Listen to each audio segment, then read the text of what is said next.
야고보서 4장 1절부터 10절 말씀, 신약성경 374쪽입니다. 374쪽 한 절씩 교독하겠습니다. 야고보서 4장 1절을 제가 읽습니다. 너희 중에 싸움이 어디로부터, 다툼이 어디로부터 나느냐? 너희 지체 중에서 싸우는 정욕으로부터 나는 것이 아니냐?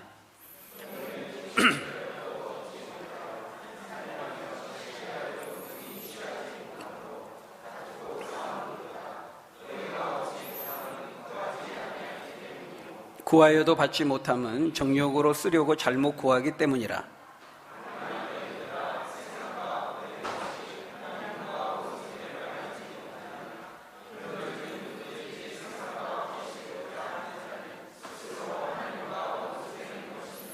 너희는 하나님이 우리 속에 거하게 하신 성령이 시기하기까지 사모한다 하신 말씀을 헛된 줄로 생각하느냐?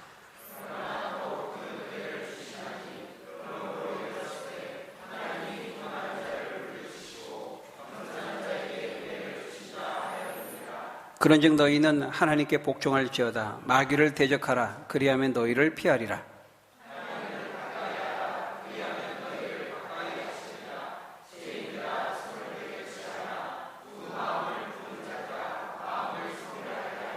슬퍼하며 애통하며 울지어다. 너희 웃음을 애통으로, 너희 즐거움을 근심으로 바꿀지어다.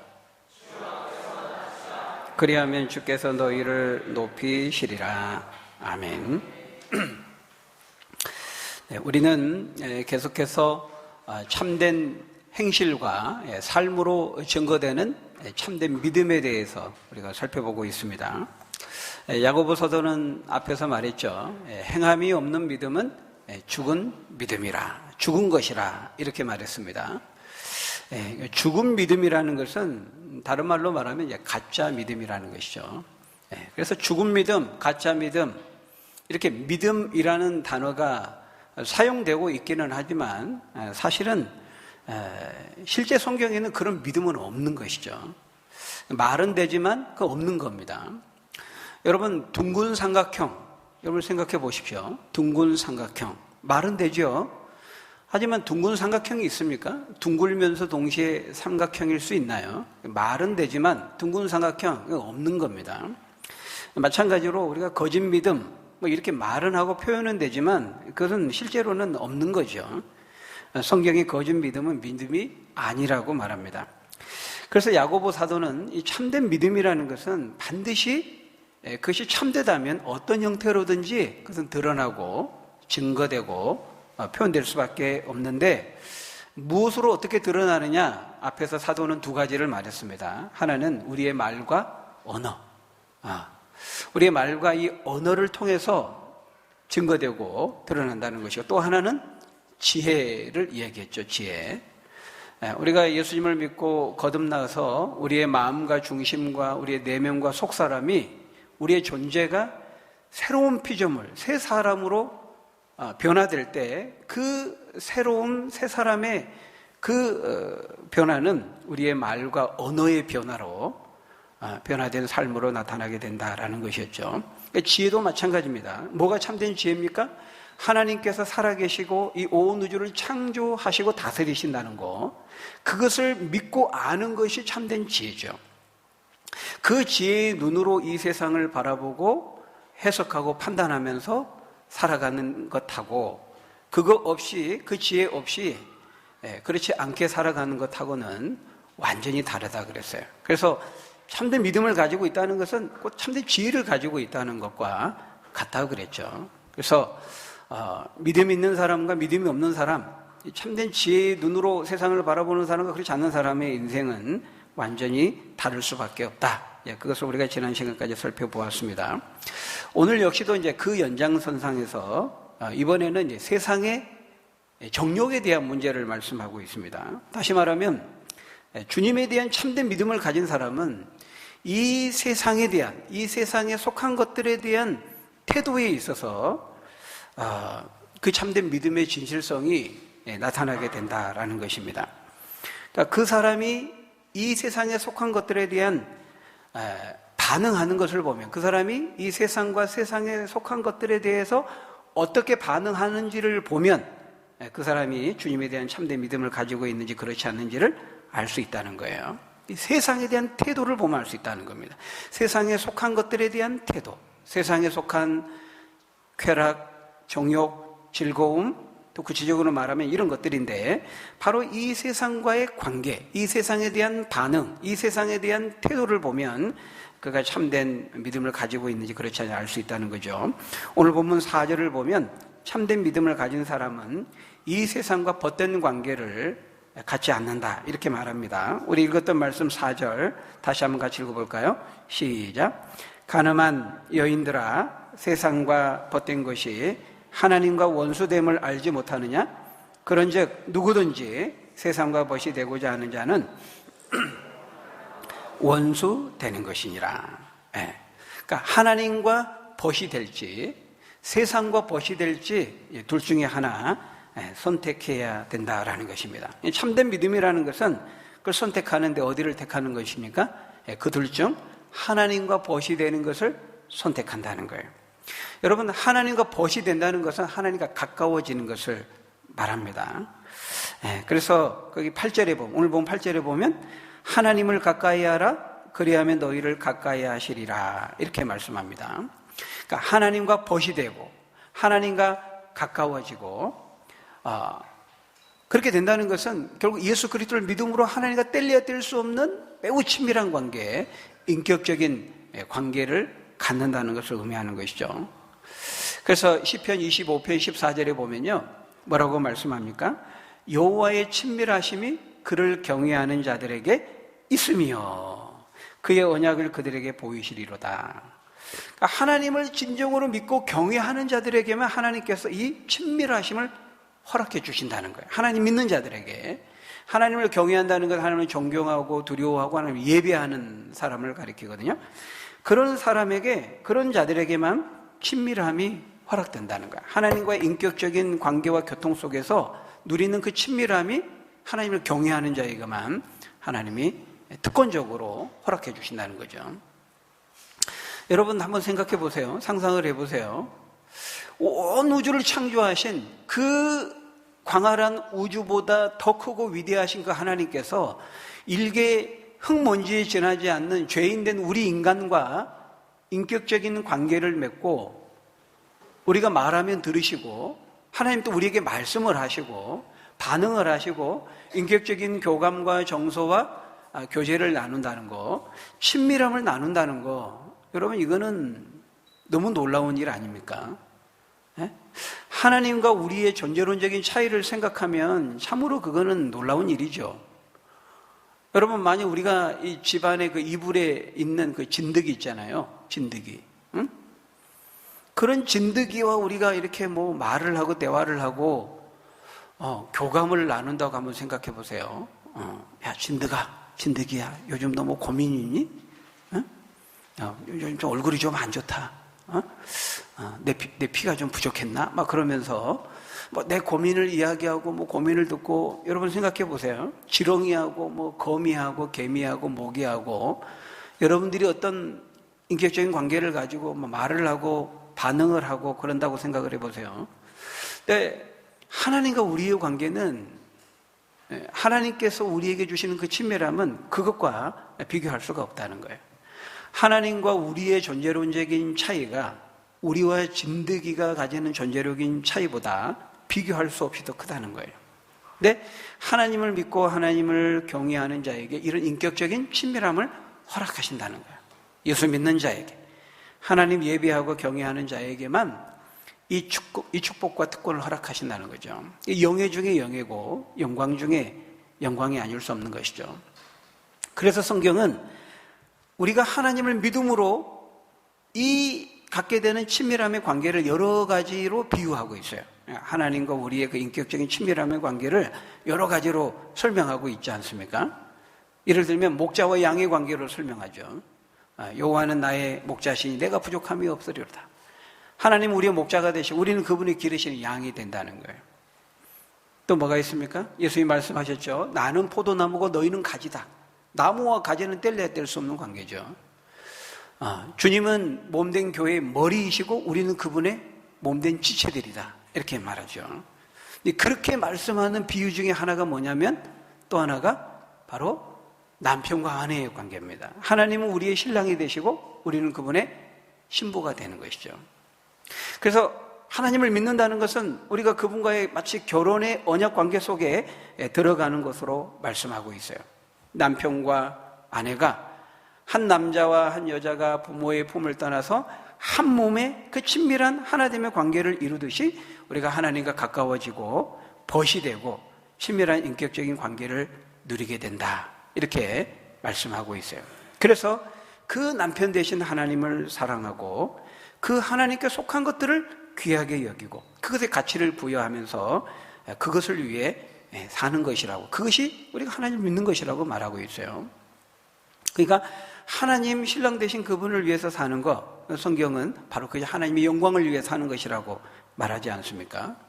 고린도전서 10장 31절에서도 먹든지 마시든지 무엇을 하든지 하나님의 영광을 위해서 하라, 이렇게 말하죠. 그런데 결혼한 그 신부가 만일 남편에게는 영 관심이 없고 마음이 없는 거예요. 늘 다른 것에 한눈을 팔고 다른 남자의 눈길을 주고 다른 대상에 기웃거리고 마음이 관심이 왔다 갔다 한다. 그러면 어떻겠습니까? 이런 신부, 이런 여인을 뭐라고 말합니까? 거기 4절에 보니까 간음한 여인들아, 이렇게 말하고 있어요. 그러니까 언약관계 속에서 하나님을 자신의 신랑으로 맞아들인 참된 믿음을 가진 신부라면 절대로 그럴 수 없다는 거죠. 입으로는 주님을 믿는다고 말하고 입으로는 하나님을 나의 신랑으로 고백하면서도 동시에 세상과 벗이 되고 세상으로 가까이 나아가려고 하는 그런 일은 동시에 있을 수 없다는 거예요. 그런데 지금 야고보 사도가 이 서신을 보내는 교회 안에 그런 사람들이 있는 것이죠. 오늘날에도 있습니다. 근데 8절에 보면 그런 사람을 뭐라고 표현하고 있습니까? 8절에 보니까 두 마음을 품은 자, 이렇게 말하고 있습니다. 일종의 양다리를 걸치는 거죠. 영적으로 바람을 피우는 것입니다. 그래서 하나님보다 세상을 더 사랑하고 세상에 속한 것에 대한 미련과 집착과 욕심을 가지고 있는 사람은 하나님을 진정한 남편으로 믿는 사람일 수 없다, 이렇게 사도는 말하고 있는 것입니다. 그래서 지금 세상과 하나님을 동일선상에 놓고 서로 선택의 대상으로, 어느 것을 선택할지 서로 비교의 대상으로 말씀하고 있는 거예요. 그러니까 여러분, 세상을 사랑한다는 것은 뭐예요? 세상에 속한 것들을 사랑한다는 것을 말하는 거예요. 세상에 속한 것들이 뭐가 있습니까? 예를 들면 돈이나 물질이라든지 어떤 권력이라든지 명예라든지 어떤 세상적인 부귀영화로 대변되는 것들이라고 말할 수 있겠죠. 근데 바로 그런 세상 것들을 추구하고 세상 것들을 사랑하면서 동시에 하나님을 사랑할 수 없다, 이렇게 말하고 있어요. 요한일서 2장 15절 16절에서도 이렇게 말씀합니다. 우리 한번 같이 읽어볼까요? 시작. 이 세상이나 세상에 있는 것들을 사랑하지 말라.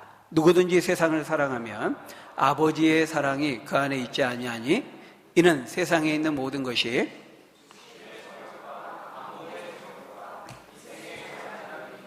다 아버지께로부터 온 것이 아니요 세상으로부터 온 것이라. 다시 말하면 세상을 추구하면서 세상에 있는 것들을 사랑하면서 동시에 하나님을 사랑할 수 없다는 거예요. 반대도 성립하겠죠. 하나님을 사랑하면서 하나님을 뜨겁게 구하면서 동시에 세상을 사랑할 수는 없다는 것입니다.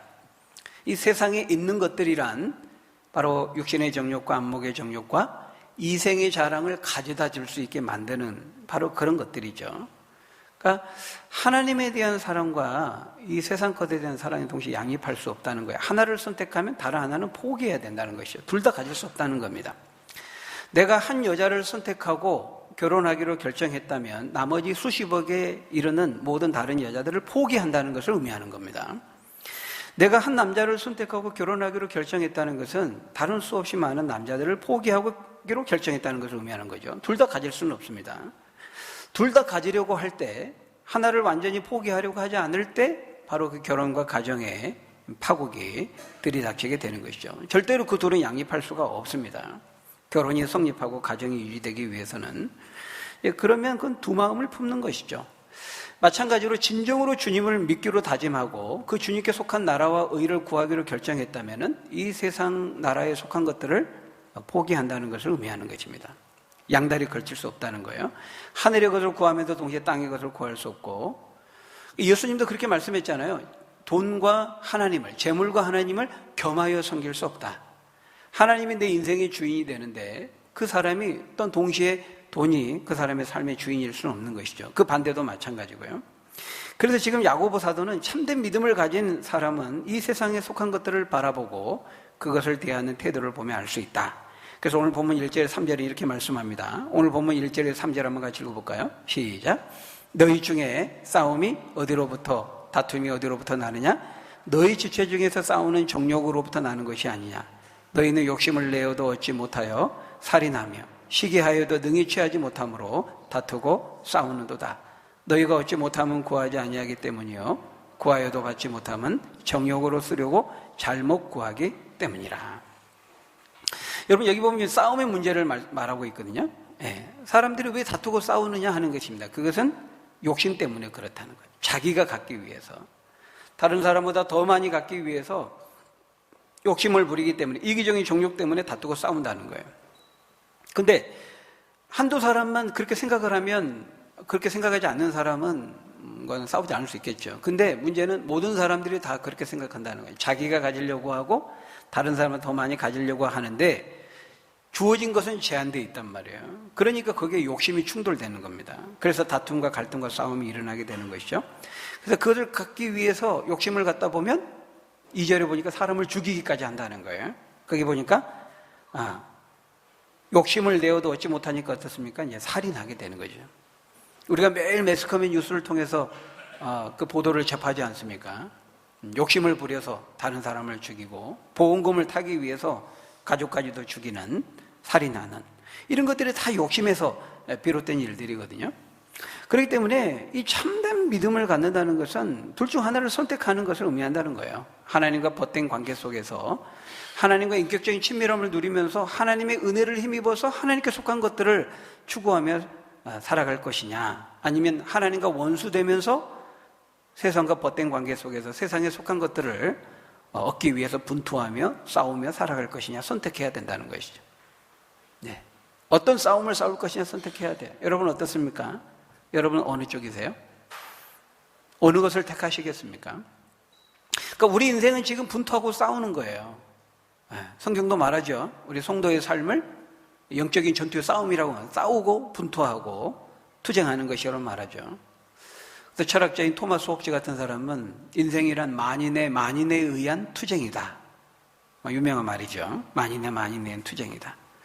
약육강식과 적자생존이 지배하는 그런 정글과 같은 곳에서 우리가 끊임없이 싸우고 죽이고 힘센 자, 강한 자가 살아남는 냉정하고도 무서운 세계, 그것이 바로 우리 인생이라고 말하죠. 그런데 믿지 않는 사람과 우리 믿는 사람들의 싸움의 그 대상과 성격이 다르다는 거예요. 믿지 않는 사람들은 돈이나 권력이나 명예와 같은 이 세상에 속한 것을 얻기 위해서 소유하기 위해서 분투하고 싸우는 것이고, 우리 믿는 사람들은 하나님 나라와 그에 속한 것들을 얻기 위해서 분투하고 또 영적으로 싸우는 것이죠. 그러니까 세상 사람들은 만인에 의한 투쟁을 합니다. 무엇 때문에? 무엇을 위해서 그렇게 합니까? 자신의 욕심과 야망과 정욕을 위해서, 이 세상의 즐거움을 위해서, 그것을 보장해주는 이 세상에 속한 것들을 그래서 얻으려고 하는 것이죠. 그것을 소유하기 위해서 다투고 싸우는 것이죠. 그래서 개인 간에도 갈등하고 싸우고 죽이고 나라 간에도 전쟁을 하는 겁니다. 그러나 우리 믿는 사람들은 하나님 나라와 그에 속한 것들을 얻기 위해서 분투하며 싸우는 거예요. 그 싸움에 똑같이 싸워요. 분투해요. 그러나 싸움의 대상과 성격이 다른 것이죠. 그래서 우리 믿음의 선진들은 우리가 예수 믿는 신앙의 삶이 싸움이라고 말하고 있어요. 무엇과 싸우느냐? 세 가지 싸움의 대상을 말하죠. 첫째는 우리는 세상과 싸우는 겁니다. 무엇과 싸운다고요? 우리는 세상과 싸워야 돼요. 두 번째, 마귀와 싸워야 돼요. 마귀. 세 번째 뭡니까? 우리 자신. 우리 자신의 육체의 소욕과 싸워야 된다. 끊임없이 싸워야 된다. 많은 우리 믿음의 선진들은 그것을 우리에게 말씀했습니다. 여러분, 오늘 본문 4절에 보면요, 우리의 첫 번째 싸움의 대상인 이 세상에 대해서 말씀하죠. 그리고 7절에 보면은 우리의 두 번째 싸움의 대상인 마귀에 대해서 말씀합니다. 그런즉 너희는 하나님께 복종할지어다 마귀를 대적하라 그리하면 너희를 피하리라. 그 다음 8절에 보면 우리의 세 번째 싸움의 대상인 우리의 마음, 즉 우리 육체의 소욕에 대해서 말씀합니다. 우리의 마음을 거룩하게 하고 청결하게 하라는 거예요. 그래서 그것을 9절에서는 슬퍼하며 애통하며 울라고 말합니다. 회개를 말하는 것이죠. 우리 마음의 회개, 정결함, 성결함. 그리고 10절에서는 주 앞에서 우리의 마음을 겸손히 낮추라고 말씀합니다. 이 모든 것들이 다 회개함으로 우리 육체의 소욕을 죽이고 우리 육체의 소욕과 싸워 정복하고 이겨야 될 것을 말씀하는 거예요. 근데 여러분, 우리가 이 세 가지, 세상, 마귀, 우리 자신. 근데 이게 사실 별개가 아닙니다. 별개의 싸움의 전선이 아니라는 거예요. 이건 다 서로 맞물려 있어요. 우리가 하나의 대상과 싸운다는 것은 결국 나머지 세 가지 대상과 싸우는 것을 의미해요. 하나의 대상에게 우리가 타격을 입히면 나머지 두 대상도 타격을 입어요. 서로 맞물려 있습니다.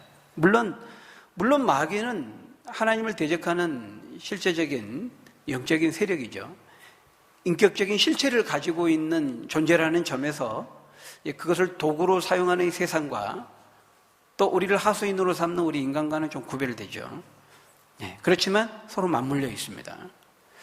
그래서 우리가 하나의 대상과 싸운다는 것은 나머지 대상과도 싸우는 것을 의미해요. 그러니까 정확히 말하면 마귀가 이 세상을 무기로 사용해서 우리를 미혹하고 우리를 넘어뜨리는 거죠. 그래서 마귀, 세상, 우리 자신, 우리는 이 세 대상과 같이 싸우는 거예요. 그래서 우리가 이 싸움의 대상을 분명히 잘 아는 거 기도하고 또 영적으로 준비하고 무장하고 싸우는 것은 중요하죠. 적을 알아야 우리가 이길 수 있으니까요. 우리의 싸움의 대상은 마귀, 세상, 그리고 우리 자신의 육체의 소욕입니다. 우리는 늘 근신하고 깨어서 늘 이 싸움을 싸워야 될 것을 성경 우리에게 말씀하죠. 근데 여러분, 그렇다면 우리가 이 싸움에서 이길 수 있는 비결이 뭘까요? 우리가 이 싸움에서 이길 수 있기 위해서 우리가 가져야 되는, 준비해야 되는 무기가 뭘까요? 그것은 하나님의 은혜입니다. 하나님의 은혜. 우리는 하나님의 은혜의 힘을 힘입어서 싸울 때에만 이 싸움에서 우리가 이길 수 있어요.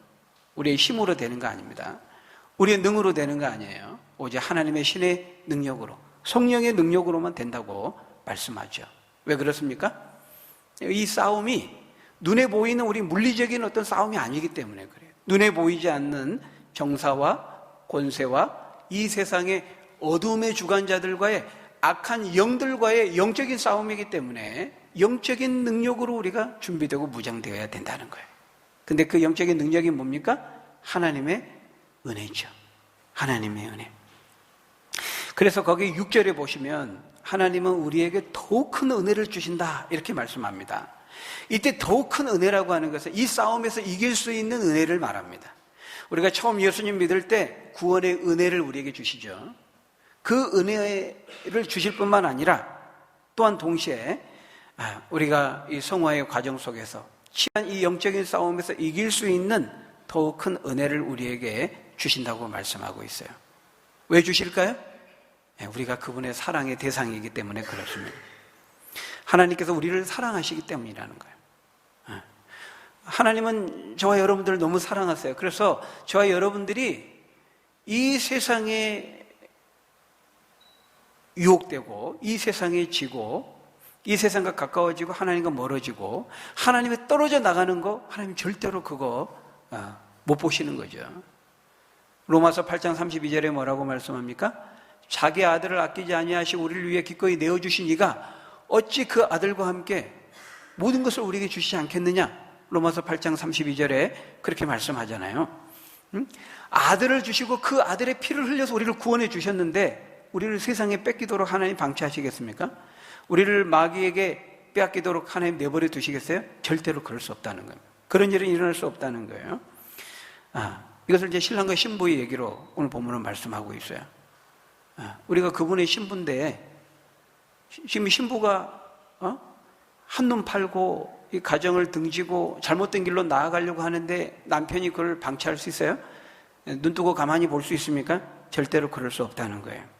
물론 그 반대도 성립하겠습니다만, 하나님께서 자신의 하나밖에 없는 아들을 희생시키면서 우리를 구원해 주셨는데, 우리가 세상과 가까워지고 세상을 향해 나아가고 하나님과 멀어지고 하나님께서 떨어져 나가는 거 절대 하나님께서 내버려 두시지 않는다는 거예요. 그래서 거기 보면 5절에 보면 우리 속에 거하게 하신 성령이 시기하기까지 하나님 우리를 사랑하고 사모하신다, 이렇게 말씀하고 있습니다. 하나님께서 우리를 사랑하십니다. 로마서 8장 35절, 38절, 39절에 뭐라고 말씀합니까? 우리 한번 같이 읽어볼까요? 시작. 누가 우리를 그리스도의 사랑에서 끊으리요? 환난이나 공고나 박해나 기근이나 적신이나 위험이나 칼이랴. 내가 확신하노니 사망이나 생명이나 천사들이나 권세자들이나 현재일이나 장래일이나 능력이나 높음이나 기쁨이나 다른 어떤 피조물이라도 우리를 우리 주 예수 그리스도 예수 안에 있는 하나님의 사랑에서 끊을 수 없느니라.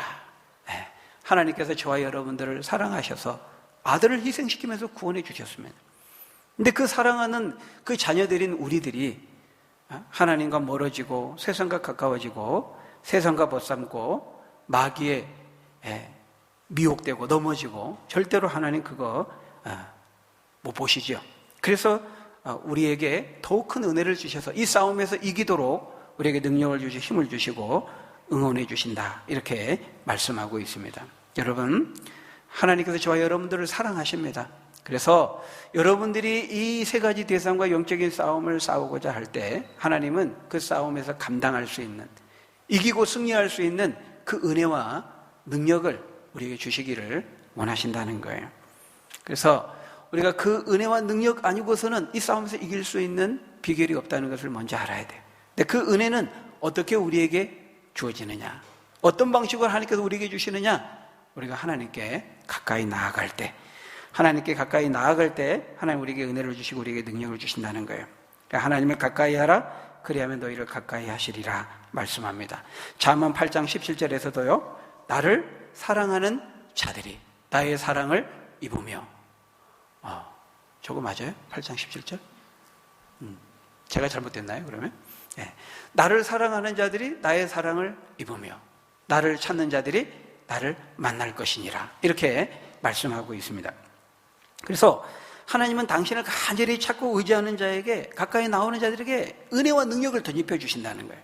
그러니까 하나님과 가까워지는 거, 하나님 가까이 나아가는 것이 모든 승리와 능력의 비결이 되는 것입니다. 하나님께 가까이 나아가면 어때요? 자연스럽게 세상과 멀어져요. 이게 자연적인 원리죠. 하나님께 가까이 나아가면 세상은 멀어지는 겁니다. 여러분, 거룩하신 하나님께 가까이 나아가면요, 거기 8절 9절에서 말씀하고 있는 것처럼 마음이 성결하게 되고 회개하게 돼요. 왜?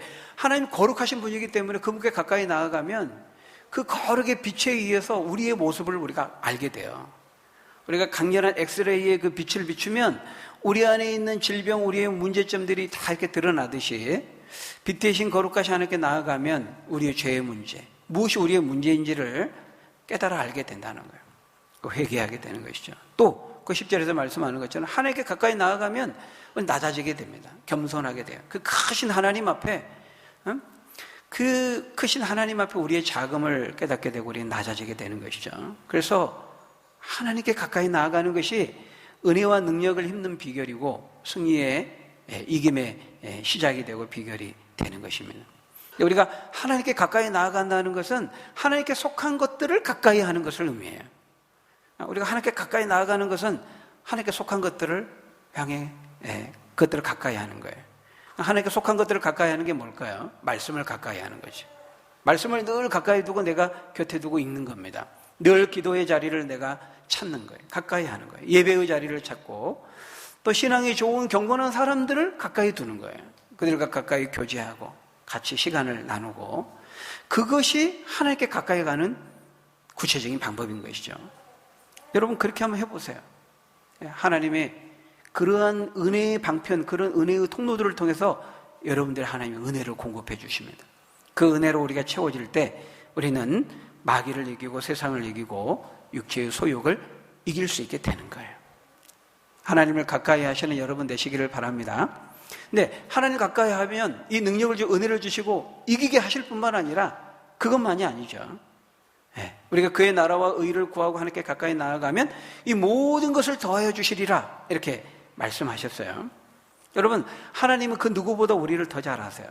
그래서 사실은 아까 1절부터 3절에서 말씀하고 있는 이 세상에 속한 것들, 물론 이 세상에 속한 것들을 우리가 어떤 금욕주의적이나 균형 잡힌 또 시각이 필요해요. 여러분, 돈이 악한 것이 아닙니다. 물질이 악한 것은 아니에요. 성경은 돈과 물질을 사랑하지 말라고 했지. 그러니까 하나님처럼 동일선상에 놓으면 안 된다는 거예요.